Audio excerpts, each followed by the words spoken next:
প্রতিদিনের মতো চলে আসলাম হাতে সাজি নিয়ে শিউলি ফুল গাছের নিচে ফুল কুড়োতে। এখন ভোর 5:30 বাজে। ঘুম ভেঙে গেছে, আর বিছানায় শুয়ে থাকতে ইচ্ছে করলো না। ঝটপট উঠে পড়লাম। উঠে কিছু বাসি কাজ সেরেই বাসি কাপড় ছেড়ে চলে আসলাম হাতে সাজি নিয়ে একদম সোজা শিউলি ফুল গাছের নিচে। শিউলি ফুল কুড়োনোটা একটা আমার নেশা।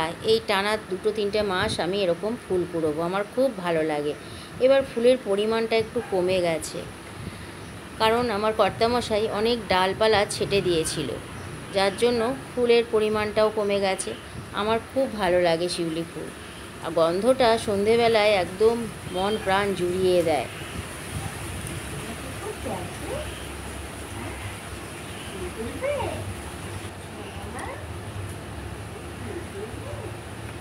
আর আমার ছানাপোনারা দেখেছো, আমি যেখানে ওরা সেখানে। আমি তাই বলছি, তুমি ফুল কুড়োবে সোনা, আমার সাথে এসো ফুল কুড়ো, তুমিও একটা সাজিয়ে নিয়ে আসো, ফুল কুড়ো।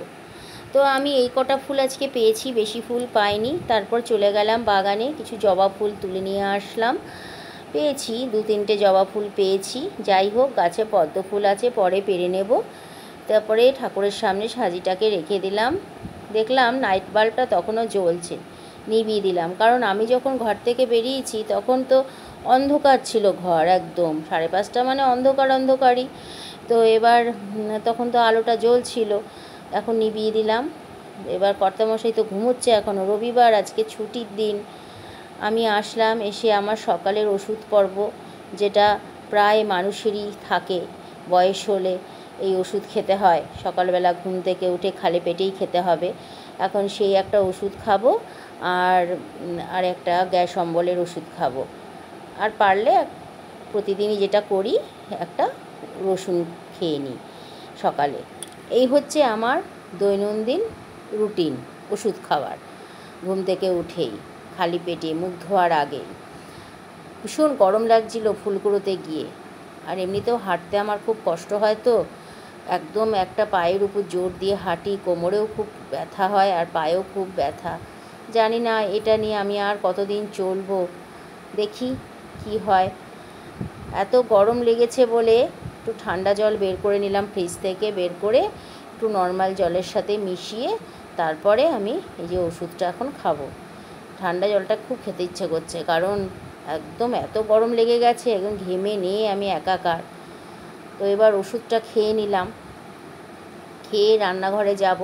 তার আগে আমাকে, এখনও পর্যন্ত আমি ব্রাশ করিনি, মুখ ধুইনি, যেগুলো সকালের কাজ সেগুলো করিনি।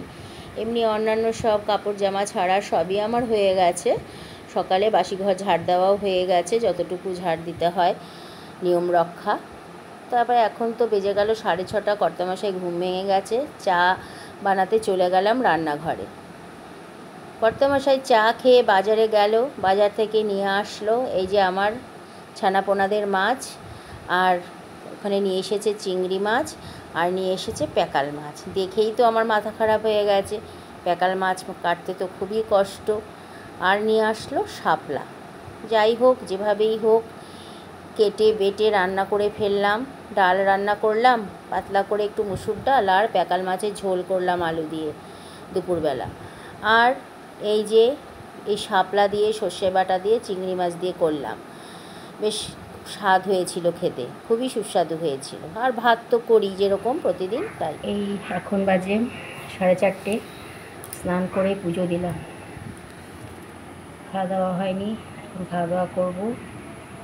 তারপরে সেই সকালবেলা 5:45 সময় তোমরা দেখেছো বন্ধুরা আমাকে ফুল কুড়োতে, শিউলি ফুল গাছ থেকে অনেক পড়েছিল, কুড়ালাম।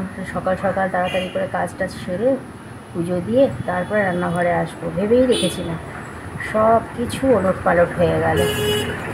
নিয়ে এসেছে চিংড়ি মাছ, নিয়ে এসেছে শাপলা, নিয়ে এসেছে প্যাকাল মাছ না কেটে। অবশ্য শেষ পর্যন্ত কর্তামশাই আমাকে প্যাকাল মাছটা কেটে দিয়েছে, এই একটা বড্ড বড় হেল্প হয়েছে। ঘামাচ্ছি এখানে দাঁড়িয়ে দাঁড়িয়ে, কথা বলছি তোমাদের সাথে, রীতিমতো ঘাম হচ্ছে, এত গরম। আবার শুনছি তো যে তিন দিন নাকি বৃষ্টি হবে, নিম্নচাপ আসছে। যাই হোক, এখন এডিট করতে বসবো, একটু খেয়ে নিই, তারপরে এডিট করতে বসে পুজো দিয়ে উঠলাম এই সবে।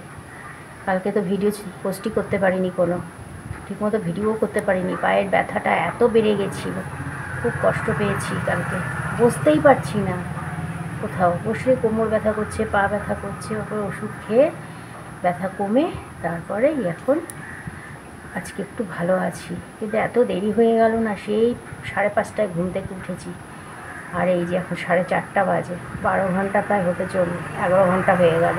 এর মধ্যে আমি কিছুই যেন করতে পারলাম না, সব কিছুই দেরি হয়ে যায়। ঠিক আছে, এখন এডিট করতে বসবো, তারপরে তোমাদের সাথে দেখা হবে, আবার কথা হবে। সবাই ভালো থেকো, এখন রাখছি। শুভ বিকেল।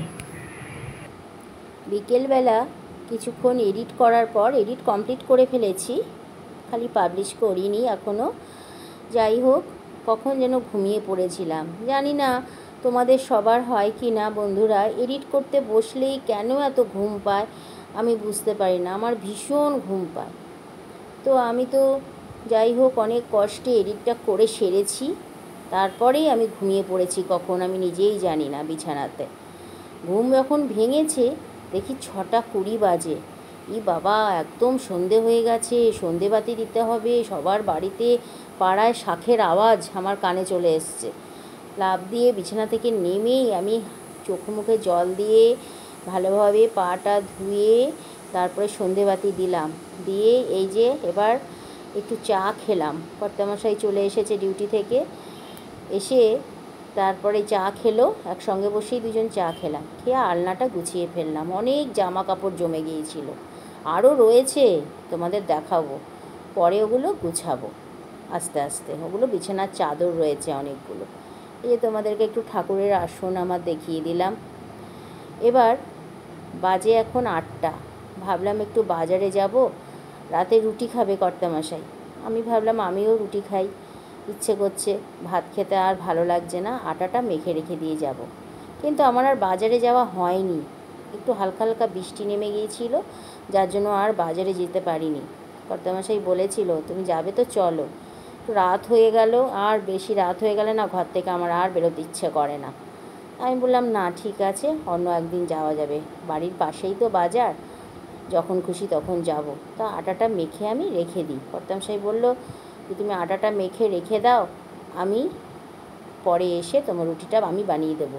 জানে তো আমি বেশিক্ষণ দাঁড়াতে পারি না, দাঁড়িয়ে রুটি বেলতে ভাজতে কষ্ট হয়, একটু বসে বসে করে আবার আমি একটু দাঁড়াই, বেশিক্ষণ বসতেও পারি না, এত সমস্যা আমার শরীরে।